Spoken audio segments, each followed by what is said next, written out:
안녕하세요, JR쌤 박대건입니다.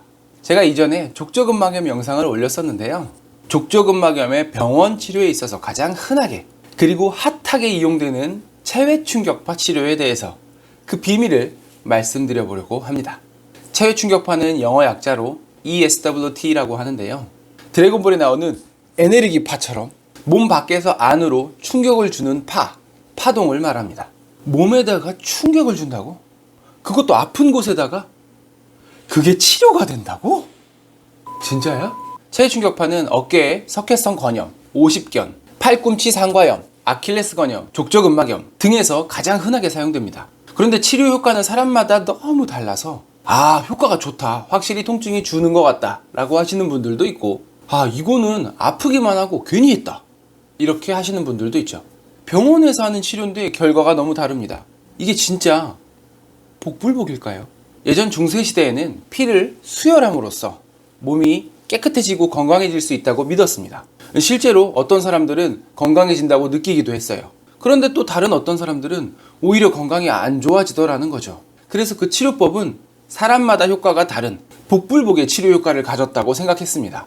그렇지만 결코 그렇지가 않았죠.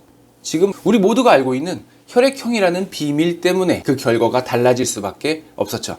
이번 영상에서는 체외충격파의 비밀에 대해서 제가 말씀드릴 테니까 혹시 받게 되시면 치료 효과가 많은 쪽으로 도움이 되셨으면 좋겠습니다. 재테크만큼이나 많이 이야기하는 게 몸테크인데, 몸테크에 있어서 가장 중요한 부분을 차지하는 두 가지가 심폐기능과 근육입니다. 심폐기능도 마찬가지지만 근육의 양과 질을 높이기 위해서 어떻게 해야 되는지 아시나요? 네, 운동해야겠죠. 아령을 하나 사서 이두박근 운동을 하면 알통이 나올까요? 아마 생각처럼 잘 되지 않을 겁니다. 근육을 키울 때 가장 중요한 기본 원리는 점진적 과부하라는 건데요, 다치거나 무리가 될 정도가 아니면서 너무 가볍지 않은 그런 무게를 반복적으로 들어줌으로써 근육의 부하, 로딩을 적당히 과하게 주게 되면 근육에는 미세 손상이 일어납니다. 그리고 그 미세 손상이 회복되어져 가는 과정에서 운동했던 무게의 부하를 충분히 견딜 수 있는 근육으로 성장하게 되죠. 그런 식으로 점진적으로 과부하를 천천히 반복적으로 꾸준히 해주게 되면 미세 손상과 회복이 반복되면서 근육은 성장합니다. 사실 모든 영역에 있어서 성장과 발전은 그런 식으로 일어나잖아요. 과부하, 자극, 스트레스 다양하게 불리게 되는 이 개념이 없다면 덧셈에서 곱셈으로 넘어갈 수 없을 겁니다. 체외충격파의 원리는 바로 여기에 있습니다. 만성적인 염증과 유착으로 굳어지고 뻣뻣해지고 통증이 있는 부위에 충격파를 줌으로써 미세 손상을 일으켜서 회복을 촉진시키겠다라고 하는 것이죠. 스트레스가 가해지니까 당연히 그 부분의 혈액순환도 더 빨라질 거고요. 그래서 체외충격파는 뜨끈뜨끈 열이 나고 부어있는 그런 통증 부위, 급성염증 부위에는 사용하지 않습니다. 여기까지는 대부분 아시는 내용들이죠. 진짜 비밀은 지금부터입니다. 운동하는 사람들이 운동만큼 중요하게 생각하는 것들이 있습니다. 김종국 형님도 말씀하셨던 건데, 먹는 것까지가 운동이다. 근육 운동을 충분한 무게로 열심히 하고 나서 충분한 영양 섭취를 못하거나 잠을 잘 못 자거나 적절한 휴식을 잘 취해주지 못하면 어떻게 될까요? 근육은 성장할 수 없습니다. 근육에 미세 손상들을 만들어 놓고 그냥 그 손상으로 인해서 근육이 아플 뿐이에요. 미세 손상으로부터 회복되어져 가는 과정에서 근육이 만들어지고 성장하는 거니까요.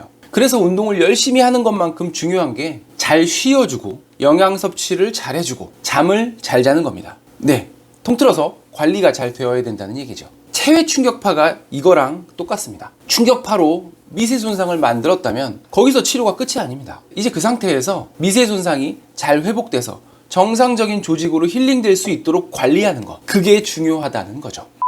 한 가지 에피소드를 말씀드리면, 예전에 제 환자분 중에 당뇨가 있으신 분이었는데 발에 상처가 한 3달 전에 났는데 소독을 계속 해주는데도 이 상처가 아물지를 않고 계속 그 상태에서 진물도 나고, 이것 때문에 여러모로 고생을 많이 하신 분이 계셨거든요. 여러 병원 다니면서 좋다는 약을 발라보기도 하고 먹어보기도 했는데 그래도 안 나아서 저희 병원으로 방문을 하셨습니다. 당뇨가 있으신 분들은 발에 상처가 나거나 하면 혈액순환이 떨어져 있기 때문에 원래 잘 안 낫는 경향이 있죠. 그런데 이분은 당 조절이 잘 안 되시는 분도 아니고 3달이라니 너무 안 낫죠. 그런데 이분은 딱 한 가지만 바꾸고 나서 저희 병원에서 상처를 완벽하게 치료하고 집에 가셨습니다. 뭐였을까요?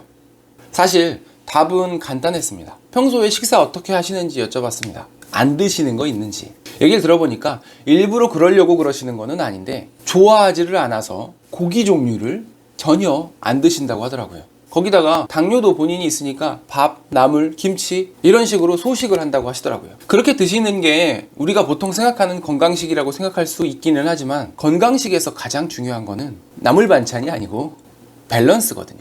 균형 잡힌 식사죠.